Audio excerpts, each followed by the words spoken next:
In part 1, we found a fish with an open skull, still alive.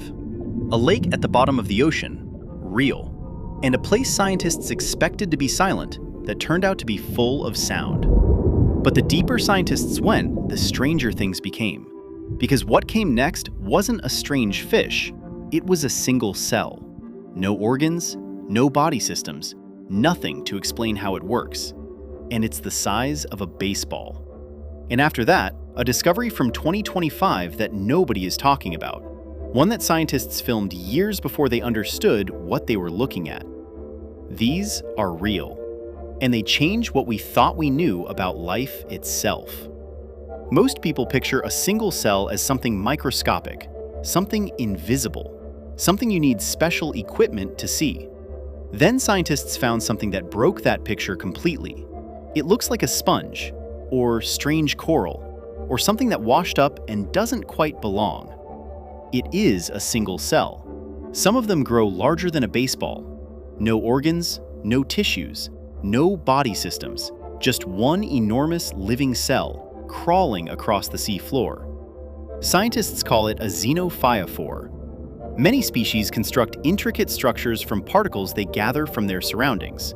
They build architecture from one cell. Scientists are still trying to understand how organisms this large can function with no internal division of labor, no heart, no nervous system, nothing we would recognize as organization. And yet there they are, at the bottom of the planet, completely real. In complete darkness, even a tiny reflection can get you killed. Most deep-sea predators hunt by detecting bioluminescence, the faint glow produced by organisms in the dark. Prey animals have evolved to minimize their visibility, reduce reflections, become as invisible as possible. One predator took this further than any other. A group of deep-sea dragonfish evolved teeth that are almost completely transparent. Under deep-sea conditions, they reflect almost no light. The result is a trap the prey cannot see. They might detect the body, they might detect movement, but the weapon is invisible. Scientists who studied these teeth found nanostructures inside them, crystals smaller than the wavelength of light itself, that reduce light scattering while maintaining the structural strength needed to catch prey. Engineers are studying these structures now. A predator in the dark solved a materials science problem that humans are still working on. But the transparent teeth were not this fish's most remarkable adaptation, because it also produces light. In the deep ocean, almost all bioluminescence is blue. Blue wavelengths travel farthest through water. Nearly every deep-sea creature that produces light produces blue light, and nearly every creature that detects light is tuned to detect blue. This dragonfish produces red. Red light disappears almost immediately in seawater. Most deep-sea animals cannot detect it at all, which means it has something almost no other creature in the deep possesses: a private light source. Invisible to nearly everything around it. It can illuminate prey, search the sea floor, hunt in what is effectively a private channel of light, while the prey it's hunting has no idea anything is there. It didn't just adapt to the darkness, it found a way to own it. And it isn't just the deep trenches hiding things. In 2025, scientists formally described 3 new species of snailfish discovered off the coast of California. A bubblegum pink bumpy snailfish, a sleek black one, and a dark one, all found more than 2 miles below the surface. Here's the detail that stops you cold. The footage was filmed in 2019. The fish had been sitting in recorded video and lab specimens for 6 years before anyone fully confirmed what they were looking at. 3 species unknown to science, already on camera, waiting to be recognized. In 2021, a Chinese expedition sent a submersible on dozens of dives into the Mariana Trench and the trenches beside it, collecting water, sediment, and organisms from depths of nearly 7 miles down. When scientists finally analyzed what they'd brought back, they identified more than 7,000 species of microorganisms living in the Hadal Zone, the deepest layer of the ocean. Almost 90% of them had never been identified before. Let that settle. Humans have been studying the Mariana Trench for over a century. We have sent cameras, submersibles, hydrophones, and sampling equipment to the bottom of the planet. And when we finally collected enough material to properly analyze what was living there, nearly everything was new. 90% unknown. The most studied deep ocean location on Earth, and we had barely begun to understand who lives there.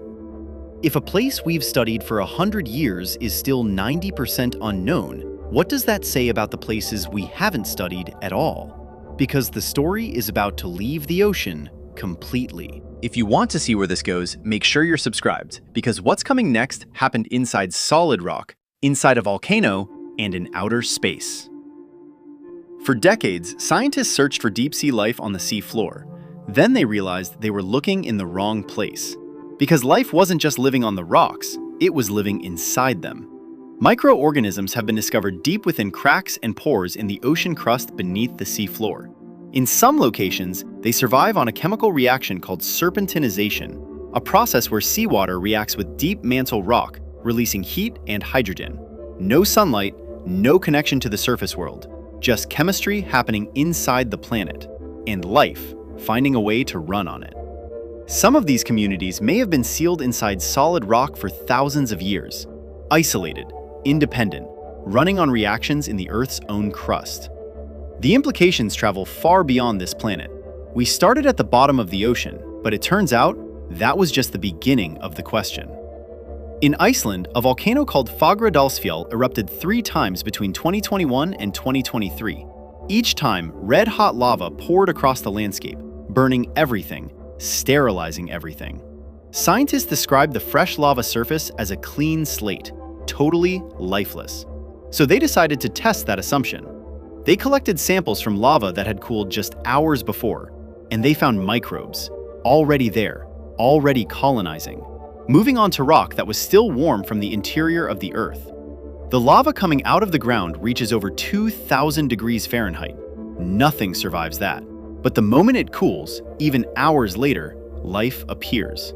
Not after weeks, not after years, hours. Researchers published the findings in late 2025, so recently that most people haven't heard about it yet.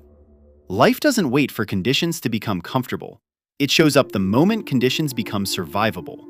Iceland was above ground, in daylight, in open air. What about the opposite extreme? In Antarctica, beneath a frozen lake called Lake Enigma, scientists discovered something that should not be possible. For decades, the lake was believed to be frozen solid, top to bottom. Then researchers used ground-penetrating radar and found something no one expected: nearly 40 feet of liquid water sealed beneath the ice. They drilled down to look, and they found microbial communities, alive, covering the lake floor in thick mats, some cut off from the outside world for what may be millions of years. No connection to the surface world, no food chain feeding down from above. And yet the mats were thriving, many of them photosynthetic, running on whatever faint light filters down through the ice, in a chemistry all their own. Scientists published the discovery in December 2024. The communities weren't just surviving, they were organized, active. A lake that everyone assumed was empty, hiding an entire ecosystem no one knew was there. The deep ocean taught us that life can exist without a surface food chain. Antarctica taught us that life can hide in plain sight for millions of years and never be noticed. Everything so far has been about surviving on Earth. Extreme pressure, no sunlight, no food, sealed rock, fresh lava. But one animal went further. It survived leaving Earth entirely. Tardigrades, sometimes called water bears, are microscopic 8-legged animals less than half a millimeter long. They live almost everywhere: in soil, in ice, in the deep ocean, in the Himalayas, in Antarctic rock. In 2007, scientists sent tardigrades into open space aboard the European Space Agency's Photon M3 mission. No spacecraft cabin, no shielding. Direct exposure to the vacuum of space and cosmic radiation for 10 days straight. Of the tardigrades shielded from the sun's full radiation, more than 68% survived and went on to reproduce normally. Even the group exposed to unfiltered solar radiation on top of the vacuum, the harshest test, had some survivors. 10 days in open space, and they came back alive. In 2024, scientists studying a new tardigrade species identified specific genes that ramp up the moment radiation exposure begins, one producing antioxidant pigments, another accelerating DNA repair, a biological shield that switches on under the worst conditions imaginable. Researchers are now studying those genes to protect astronauts on long space missions. An animal smaller than the period at the end of this sentence may hold the key to human survival beyond Earth. We started this video 7 miles below the ocean surface. We just ended it in space, and every single thing in between was real. Which one stopped you cold? The single cell the size of a baseball? Life colonizing fresh lava within hours? Or a microscopic animal surviving 10 days in the vacuum of space? Tell me in the comments. For most of history, we looked up.